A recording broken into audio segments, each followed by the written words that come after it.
Now, something else that has no filter and an excitable brain is dogs. And dogs are going to be the main subject of today's show. Because in the live comments for the last week's show, when we were talking about mental health and things that are helping or helpful for mental health, someone did mention the fact that getting a dog is a good way of improving that. And then you said you've been weighing up whether or not to get one. And I thought, that's interesting, because I've been thinking about my own personal relationship with dogs, because Lindsay has had her dog, Mary, since November now. So it's nearly a year. And it's the first time I've had a dog regularly in my life. We grew up as cat people. But I've always... Come on.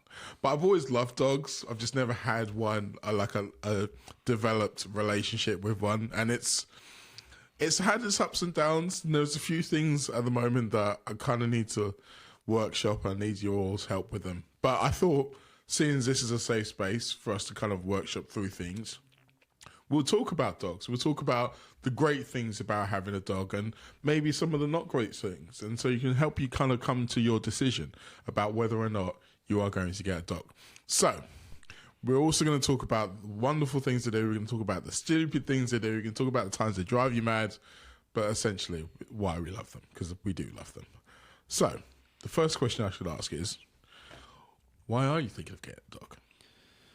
Well, I was thinking about it because I'm spending too much time on my own and I don't enjoy it, which we talked about last week. But I've had a dog before, grown up with a dog, had a dog with my ex and the kids and everything, and very, very sad when both of those dogs passed away. And then she and the kids still have a dog as well, so I got obviously go and see them and see the dog at the same time. And yeah, Storm's a belter, bit of a character, but with the sad story, like she's a rescue dog. So was the dog we had before, Robbo, but Storm in particular, like Robbo was just like. Well, we met one of Rumba's owners because she only lived locally, and I remember just walking the dog one day, and the Rumba saw the previous owner, and like it went mad. And she was this Spanish woman; she was absolutely sound, and she was actually gutted that she'd had to let Rumba go because it was more like a lifestyle, like work and all of that kind of thing, not like a mistreatment, but elsewhere someone else had had her, and she was soft as shit. She was great, like Rumba, and someone else had her and got rid because she barked at fireworks. And it's like, I'm not being funny, whoever you are, what the fuck? Dogs bark. But yeah, they're great. And look, but the only thing that's putting me off is that, it's a big commitment as well. So, obviously anywhere you go, if you want, especially if you're going for some length of time, someone needs to walk the dog, look after the dog, feed the dog, all of those things. You can't just get off. And I think the big thing they have in their advantage, funny enough, I was talking about this last night, was, Kelly's mum, their nan, walks Storm every day, pretty much, except when they're on holiday. So they've got someone there that's definitely walked the dog every day. And so that makes, life a whole lot easier. So there's, and then, the cost doesn't bother me or whatever, like, and the company would be great. And I know how boss dogs are. I mean, I pull a face about cats because I don't think, in my experience, they're as affectionate. But even so, regardless, I'm allergic to them, so I'm not getting one. Yeah, that's not happening. But dogs are boss. Dogs are like your Bezzy. Dogs like made up when you come home. Dogs all over you when you first come through the door. Dog will chill with you, curl up with you, whatever boundaries you want to set. If you want to let the dog lie on the bed, it'll lie on the bed.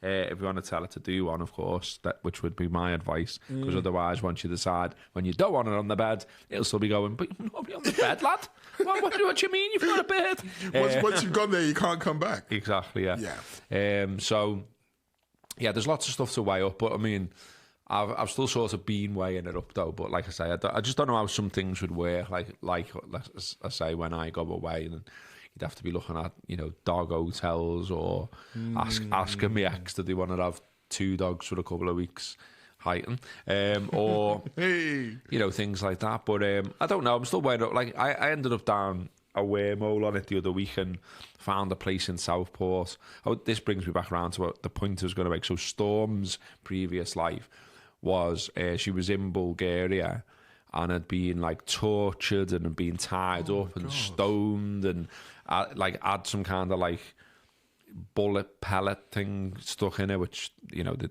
Kellys had removed and stuff.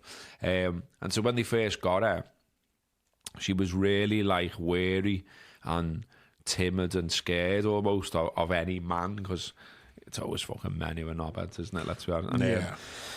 And, so, but over time, like they've had her a while now, and she absolutely loves me now. It was made up, but like there's a little dance when I go through the door and all that, and you know, I think she remembers that I've took her like little bones and stuff a few times and things like that. So yeah, I'm welcomed with both dog hands when I go around there now. But it's boss though. It's like genuinely you can see how she's developed, if you like, and she's now having a very nice life with the Loughlin family, and Belly is also telling me that she's having a very nice life with the Loughlin family.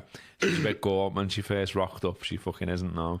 But yeah, I mean, and like I say, you know, like Robbo was a big part of our lives, and you know, we got her when she was another rescue dog, but we got her from the place in Kirby, which the name escapes me right now because of course. But the kids obviously like grew up with Robbo, do you know what I mean? And so it was really sad when she passed away, and like it was a bit unexpected in terms of we knew she was struggling a bit, and you know she was struggling to jump up into the car and get in the back to go to places and things like that, and looked a little bit sad and all the rest of it. And when the vet had a look, was just like, yeah, she's in pain, and the humane thing to do sadly is to put her to sleep. So yeah, me and Kelly on the floor of a vet, crying our eyes out, putting our dog to sleep. Wasn't one of the greatest life experiences, but look, they are, you know, the boss, and like dogs have as well. Just to finish the dog soliloquy,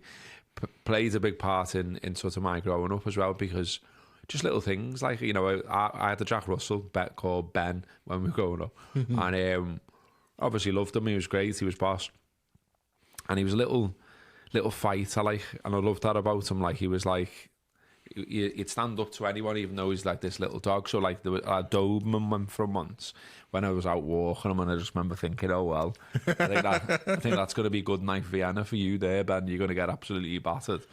And he just ran underneath its legs, and then just was jumping up, biting the underneath of it, like, and I was like, "Come move!"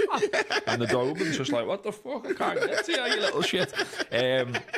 But I always remember as well, like me round ours, like I don't want to do the whole tough height and upbringing and all that bollocks, but it was fair to say that, you know, you did have to like show that you would stand up to people. Let's just put it that way. Yeah. And you know, at first I wasn't the greatest at that.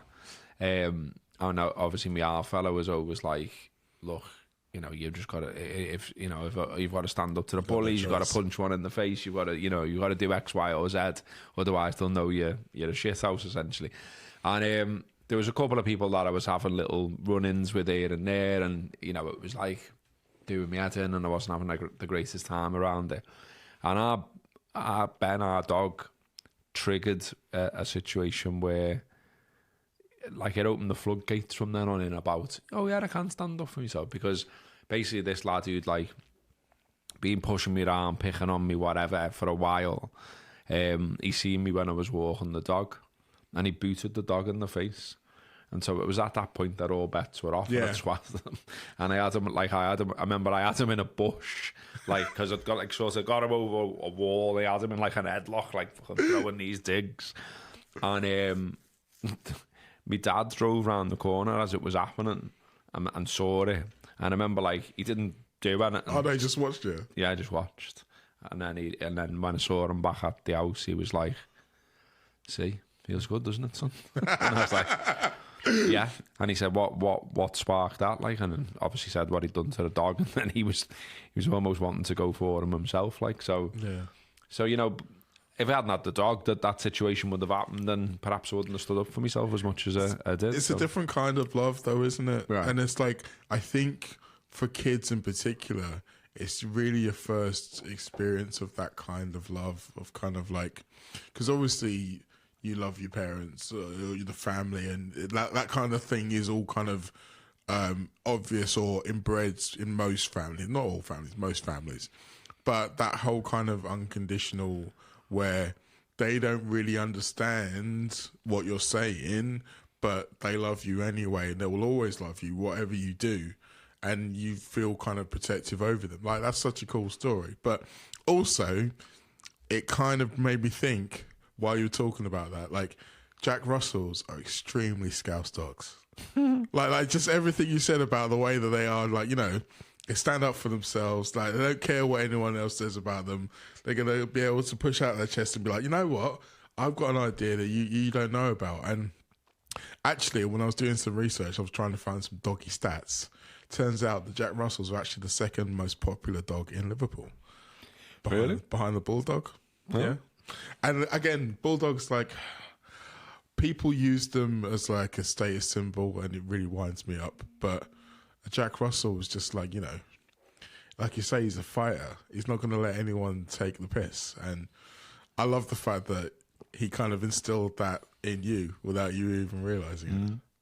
No, and he was boss. And you know, for whatever reason as well, it was just certain people he just didn't take to. So, you know, like, some people would come around the house and he'd be sound. Others, he was just like, not having him. If I remember rightly, he didn't like one of my granddads. And it wasn't based on anything. It was just every time we come round, just be growling at him, giving him loads, like, and it was just, who knows? Sometimes with dogs it's funny because, like, Mary, she's been in a situation before where we got her, because Lindsay went through a fostering situation where she was fostering dogs who were needed looking after while they were trying to find their forever home. And Mary was only the third time she did it, but she looks exactly like Lindsay's old dog, Diggy, so she fell in love immediately. It's actually quite funny because there's a lot of forms you're supposed to fill out when you're fostering dogs to say that, okay, once you finish your fostering period, this is where people can contact you to say, oh, we want to take this dog on, and all that kind of stuff. And unbeknownst to me, she just didn't fill out any of those forms because she already knew that she wanted to keep Mary, and she was almost just like, it wasn't like she had the dog was on trial. It was like the rest of us were on trial. It's like, how are you going to deal with me having this dog now? Because I already know I'm having this dog. But it's a strange situation when you've got a dog who's got a history, because you never really know the full history, because obviously dogs can't tell you what they've been through. But every now and then they'll show you, like, there's certain situations they'll get into and they'll react in a way you weren't expecting. You think, oh, well, clearly you've been hurt. No, clearly this is something that triggers you, because Mary's former family, she was with one woman who couldn't look after her because she didn't have time, who then ended up giving that to her mum, but her mum bred Dobermans, and the Dobermans would often go after her, and Mary's only like a little Cocker Spaniel. So she didn't really play nicely with other dogs for a long time, and it was always like, we couldn't really work out what it was. But now, over the last 6, 7, 8 months of being with us, she's great. Like, we took her out yesterday. We went to a few pubs because for Lindsay's birthday. We went into a restaurant. We took her to a few pubs. It was great. Like, there was one moment where I don't know what breed it was, but it felt like it was like a golden retriever because it had that kind of golden mane, but it was also kind of big and had those kind of big, tall Alsatian ears. So people who know dog breeds will probably know better than me. But anyway, it was at another table, and you could just tell he was just like, I want to go over. And like, he was straining at the leash to kind of come over and introduce himself to Mary. And Mary was just sitting there, like, with her back to him. Like, I know you're there, but I'm not paying you any attention. Just being all very much like, I'm a lady. I do not converse with you. And eventually this dog kind of was able to get over, and he came right over to Mary and was like sniffing her bum as a way of saying, you know, hello, I'm over here. Hello. Mary just didn't turn around. Like, in previous times, she would have either growled at this dog or moved away from this dog. But she just wasn't bothered. She just let it go. And, like, as we're going to come on to, Mary is cool, but There are things that we got some things to work out, me and her.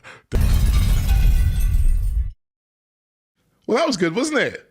I know what you're thinking. You want to see more of that, don't you? Well, you can. All you need to do is subscribe to our Patreon show, and you get the full version of that show, as well as every other Patreon show we've done since the beginning of time. Well, 2 years ago. And don't forget, we have a free show every Monday out on YouTube as well. Tell your friends. They'll love it too.